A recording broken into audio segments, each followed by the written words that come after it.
Imagine walking back to your pride and joy, a motorcycle you've worked hard to keep running, only to see a complete stranger trying to shove it out of the way so they can steal your parking spot. That happened to me. And let's just say their little act of entitlement ended with their shiny car filled with choking clouds of oily smoke. Call to action 020 to 040. If you've ever wanted to see karma serve in real time, you're going to love this one. Hit that subscribe button, smash the like, and tell me in the comment about the most satisfying revenge you've ever witnessed. Trust me, you won't want to miss how this story plays out. Narrative expansion. Setting the stage 040 to 230. About 30 years ago, I owned what bikers a certain age will instantly recognize. The Yamaha RD350LC, a legendary two-stroke beast. It wasn't just a motorcycle, it was a statement. The kind of bike that growled when you revved it and exhaled enormous plumes of blue-white smoke whenever you kicked it into life. If you've never ridden a two-stroke, let me explain.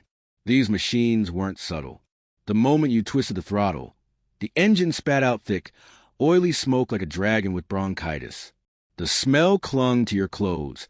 The exhaust left a haze in the air, and for those who loved it, it was pure heaven. For everyone else, it was obnoxious. At the time, I was living in a small seaside town in the UK. In the summer, tourists would flood the place. Parking spots were always at a premium, especially near the pier where everyone wanted to be. But there was one sanctuary for bikers, a designated motorcycle parking strip right on the pier. That's where I left my Yamaha while I worked long shifts at a local café. It was my routine: park the bike, lock the front wheel with a heavy disc lock, and head to work. After sweating through hours of carrying plates, dodging impatient customers, and inhaling the constant aroma of fried food, the one thing I looked forward to was that short walk back to my Yamaha. Firing it up and riding home was my little ritual of freedom. But one day, that ritual was interrupted in the most infuriating way possible. The entitlement appears, 2:30 to 5:30. The sun was beginning to dip, painting the sea in streaks of orange. I was exhausted, sticky with sweat, brain buzzing from hours of nonstop orders. I trudged toward the pier, already anticipating the roar of my bike. But then, halfway there, I froze. Something was wrong. From a distance, I could see movement around my motorcycle. At first, my heart sank. Was someone stealing it? I broke into a jog. As I got closer, the scene became clearer, and honestly, it was even worse. A man and a woman stood next to my Yamaha. Behind them sat a gleaming car idling at the curb, driver's door wide open, hazard lights blinking. And there they were, the two of them, trying to push my motorcycle out of its parking space like it was a stray shopping cart. I shouted instinctively, "What the heck do you think you're doing? That's my bike." They stopped, turned toward me, and gave me the kind of blank, unapologetic look that only the truly entitled can muster. The man spoke first, with this dismissive shrug in his voice. "We need to park. The car park is full. You can leave your bike anywhere." Let that sink in. In their minds, my motorcycle didn't belong. Never mind the fact that this was motorcycle-only parking. Never mind that I'd paid my dues with hours of hard work to own that bike. No. To them, my Yamaha was just an inconvenient obstacle in their quest for a convenient spot. The audacity floored me. My heart was pounding, and my fists clenched without me even realizing it. But more than anger, I felt this deep, gnawing sense of disrespect. It wasn't just about the bike. It was about the principle. These people had looked at something that was mine, something I cherished, and decided it didn't matter, that I didn't matter. The brewing revenge, 5:30 to 8 o'clock. I walked up, forced a tight smile, and said, "All right, I'll move it." The man gave a smug little nod, like he'd just negotiated some great victory. They actually stepped back, hands on hips, clearly pleased with themselves for bullying me into compliance.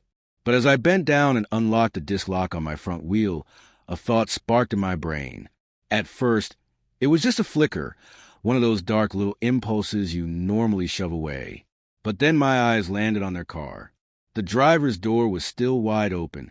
The interior, plush fabric seats, polished dashboard, was just sitting there, unguarded, waiting. And then, like fate itself had conspired, I remembered the very nature of my Yamaha RD350LC, a smoke-belching monster that could fumigate an entire street when provoked. I couldn't resist. I wheeled the bike backward, just enough so that both of my exhaust pipes were perfectly lined up with the open car door. Then, with deliberate slowness, I unfolded the Kickstarter. The couple watched me, still smug, completely unaware of the storm about to hit them. Inside, my pulse raced with anticipation. I held my breath, twisted the throttle wide open, and drove my boot down hard. The revenge ignites, 8 to 10 o'clock. The Yamaha roared to life with an ear-splitting crackle. Immediately, thick, oily smoke erupted from both exhausts, except this time, instead of dissipating harmlessly into the seaside air, it funneled directly into their car's pristine cabin. Within seconds, the interior was swallowed in a choking blue haze. The smell of burnt two-stroke oil, pungent, acrid, unmistakable, clung to the fabric, the dashboard, the very soul of that car. The woman shrieked, waving her hands frantically as if she could fan the smoke away. The man staggered backward, coughing, his smug expression now twisted in panic. And me? I just sat there on the bike, grinning behind my helmet, throttle still open, feeding the beast. Every second felt delicious. This wasn't just petty revenge. It was justice, poetic and immediate. For all the disrespect, all the entitlement, they got a front row seat to the wrath of a two-stroke Yamaha. Finally, I eased off the throttle, killed the engine, and rolled the bike forward away from their now fumigated car. Without saying a word, I locked eyes with the man, gave a slow, sarcastic nod, and then kicked the bike into gear. The look on his face? Utter humiliation. The aftermath, 10 to 11:30. I rode away that evening with a strange mix of emotions swirling inside me. On one hand, I knew I'd probably just reinforced every stereotype about bikers being jerks. But on the other hand, God, it felt good. It wasn't just about payback. It was about reclaiming dignity. They thought they could treat me like I was invisible, like my motorcycle was disposable. But instead, they left the car interior that probably reeked of burnt oil for weeks. Karma did catch up with me, though. Just a few days later, my beloved Yamaha blew up. The engine gave out and I had to retire it. Maybe that was a universe evening the score. But even now, decades later, I still smile when I think about that perfect plume of revenge smoke. Reflective conclusion, 11:30 to 12 o'clock. Here's what I learned.